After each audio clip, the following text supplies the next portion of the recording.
નમસ્કાર, આપનું સ્વાગત છે આજના સમાચાર બુલેટિનમાં। હું છું અસ્મિતા ઠાકોર અને ચાલો આજના મુખ્ય સમાચાર પર નજર કરીએ। કલોલના વેપારી જીનમાં આજે મોટી સમસ્યા સર્જાઈ છે। સાબરમતી ગેસ લાઇન દ્વારા નવા પ્લાન્ટ માટે લાઇન નાખતી વખતે અનેક જગ્યાએ પાણીની લાઇનો તૂટી ગઈ છે, જેના કારણે મંગળ ગિરધર પ્રેસ કમ્પાઉન્ડ અને આસપાસના વિસ્તારના રહીશોને પાણી વિના ભારે મુશ્કેલીનો સામનો કરવો પડી રહ્યો છે।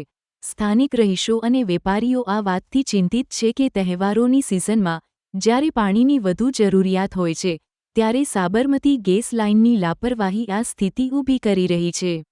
મંગળ ગિરધર પ્રેસના રહીશો અને આસપાસના લોકો પાણી વિના પરેશાન છે અને અધિકારીઓને આ સમસ્યાનું સમાધાન શોધવા માટે વિનંતી કરી રહ્યા છે। આ પરેશાની તાત્કાલિક ઉકેલવામાં આવે તેવી લોકોની અપેક્ષા છે।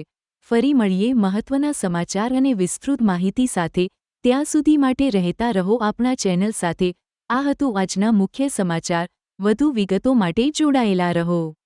પ્રકોપ ન્યૂઝ સાથે આજના સમાચાર આટલા જ। નમસ્કાર, ધન્યવાદ।